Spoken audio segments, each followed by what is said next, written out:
Assalamualaikum warahmatullahi wabarakatuh. Perkenalkan, nama saya Erlia dengan NIM 2722052 dari kelas 3C Tadis Biologi. Baik, adapun tujuan dari pembuatan video ini yaitu untuk memenuhi tugas mata kuliah ekologi hewan dengan dosen pengampu Ibu Aini Komaria Manurung, MSI. Dan manfaat dari pembuatan video ini yaitu untuk menambah pengetahuan kita mengenai materi respon dan adaptasi pada hewan. Adapun pengertian dari respon adalah interaksi hewan dan lingkungannya yang menunjukkan adanya hubungan timbal balik antara hewan dengan lingkungannya. Dalam hubungan itu, kondisi dan perubahan kondisi lingkungan yang berpengaruh pada hewan. Dan hewan mengadakan reaksi terhadap kondisi atau perubahan kondisi lingkungan. Respon hewan terhadap lingkungan dapat berupa perubahan fisik, fisiologis, dan tingkah laku. Respon hewan terhadap kondisi dan perubahan lingkungannya ada yang bersifat reaktif. Artinya, respon itu terbentuk dan berlaku pada hewan saat pengaruh kondisi dan perubahan lingkungannya yang berlaku. Misalnya, ayam mencari tempat yang teduh ketika hujan turun.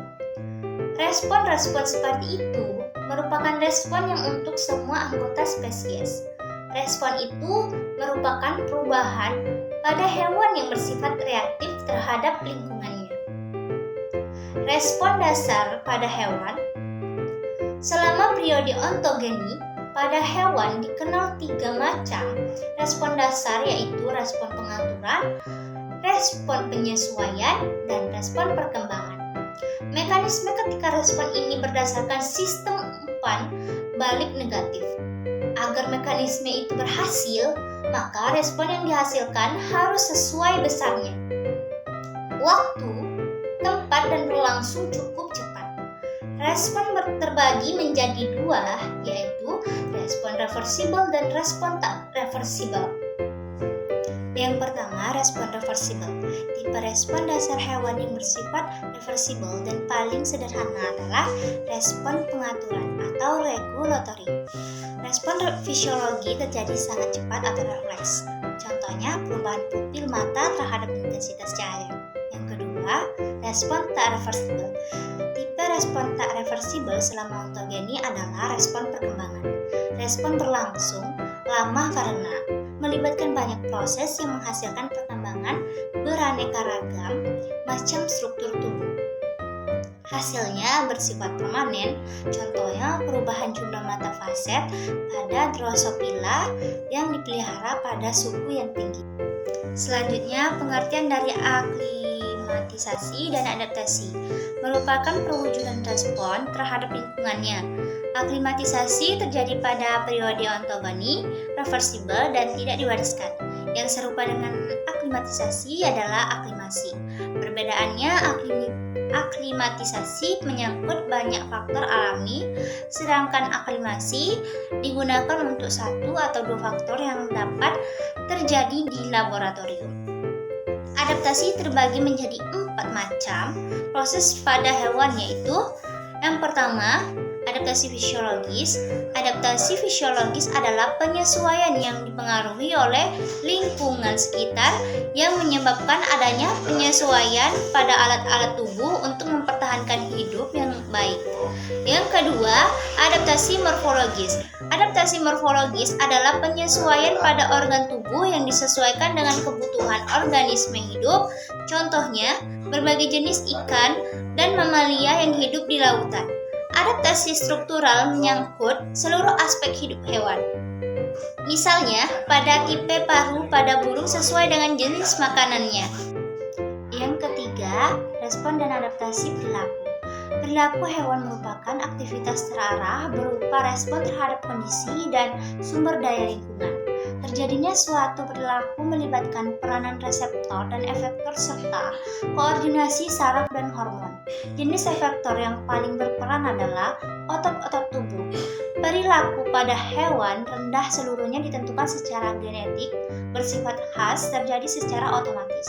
Respon dan adaptasi perilaku terbagi menjadi 4. Yang pertama, taksis, refleks, perilaku, naluriah, belajar. Yang keempat, adaptasi tingkah laku. Makhluk hidup melakukan penyesuaian diri terhadap lingkungan di sekitar habitat tempat hidupnya, tidak terkecuali manusia. Adaptasi yang dilakukan makhluk hidup bertujuan untuk dapat bertahan hidup dari kondisi lingkungan yang mungkin kurang menguntungkan.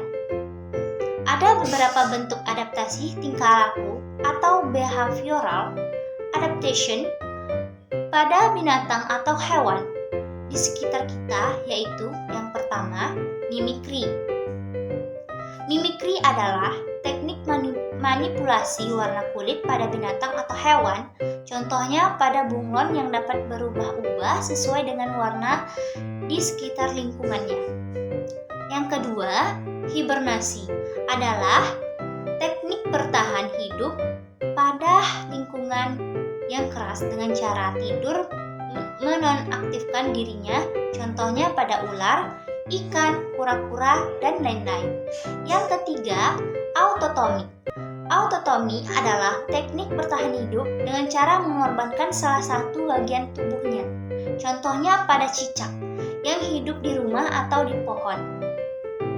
Yang keempat, estivasi. Estivasi adalah menonaktifkan diri pada saat kondisi lingkungannya tidak bersahabat. Bedanya dengan hibernasi adalah di mana pada estivasi dilakukan pada musim panas dengan suhu udara yang panas dan kering. Contohnya pada kelelawar, tupai, dan lain-lain. Yang kelima, simbiosis rayap dan flagellata adalah rayap yang membutuhkan bantuan makhluk hidup lainnya, yaitu flagellata untuk mencerna kayu yang ada di dalam usus rayap. Yang keenam, pernapasan ikan paus. Ikan paus adalah mamalia yang mirip dengan ikan yang hidup di air. Paus memiliki paru-paru yang harus diisi dengan oksigen dari permukaan laut minimal setiap setengah jam sekali. Baik, sekian dari penjelasan materi yang saya sampaikan tadi. Jika ada kesalahan dan kekurangan, saya mohon maaf, saya akhiri. Wabillahi taufiq wal hidayah. Wassalamualaikum warahmatullahi wabarakatuh.